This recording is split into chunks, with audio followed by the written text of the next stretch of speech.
whenever we had communication problems around the house with the kids, I'd look at my two sons and I'd say, most communication is miscommunication. And boy, they love that. And that it's true. You know, you have a lot of issues with communication. Back in the 90s, I used to work at a small company that did software up in Great Valley, and the software was for funds transfer. And what that is when you send a wire between banks. So all the banks are connected, the Federal Reserve's involved, and you send money between all these banks.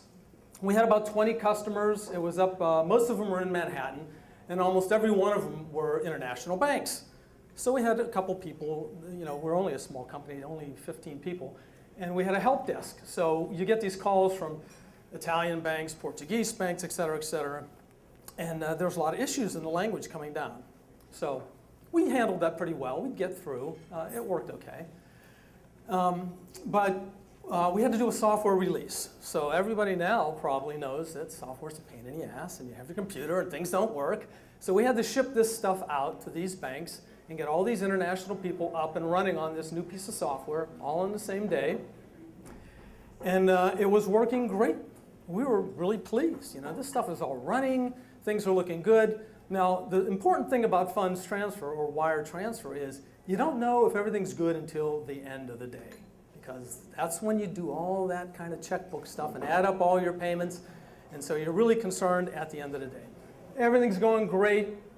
About 4 o'clock, because the day ends at 5, get a call from our Chinese customer. And they're sort of agitated. You know, the staff is usually pretty tough to talk to anyhow. And they're excited and they're saying things, so we're trying to figure it out. And we finally figure out that a payment's not going out. Now, this could be a problem because if it's stuck and you can't get a payment made, then the bank is stuck with the money. So I get on the phone and I want to chat with these people and find out what the issue is, how much the payment is.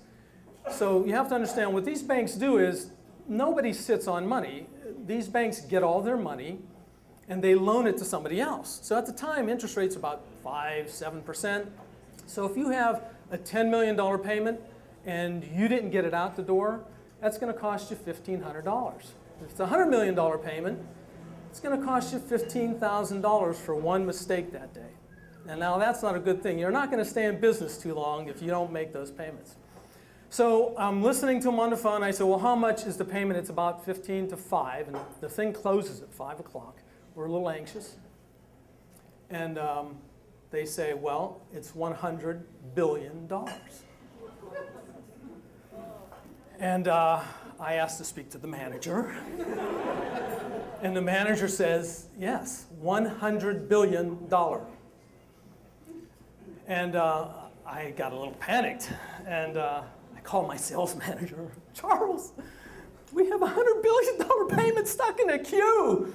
And he says, call the Federal Reserve, because you can have them extend the deadline. They don't usually do that. You don't want to be the company that asks for that, but $100 billion, you're going to do something. So I called the Fed, and they give us a 30-minute extension up until 5:30.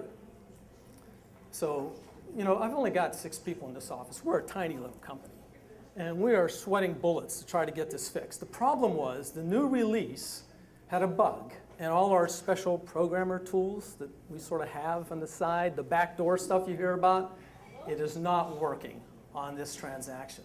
Because we used to be able to have them run a special program, jump into there and change something. None of it works. So 5:30 comes, the Fed closes.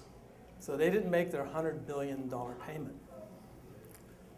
So I called Charles back up and I said, told him the story. And he said, well, let's meet tomorrow at the bank. We'll call the Fed, see what we can do. So we're going to meet in New York at 9 a.m. in front of the bank and get on the train, the Amtrak, taking it up from 30th Street Station. And I've got 2 hours to contemplate the horrors that are just about to unfold in my life. Now, we'll never sell another package. We're not going to have any customers. The company is, you know, it's a 30-person company. It's going to go under. Everybody's going to lose their job. And me being the responsible person, I'm the idiot that let all this stuff happen, so I'll never get another job in the industry. So I've got 2 hours of this going through my head. I get up in front of the bank, and it's right down from the Federal Reserve, right next to Wall Street. I meet Charles, and we bolt on our stiff upper lips, go into the bank, and this manager, who is normally very polite and very reserved, you know, Chinese, very polite, reserved, is just irate. He's frantic. And Charles calms him down, and I go to the computer room to go get away from the fray and go see what's going on in the computer room. And I ask to see the report with the payments. And so the operator shows me the offending payment, and I look at it, and I see that 100 and all those zeros. And I count them out, but there's only 8 zeros. Well, that's 100 million. That's not 100 billion. I say, well, where are the other payments? And they say, no, this is it. This is 100 billion. I said,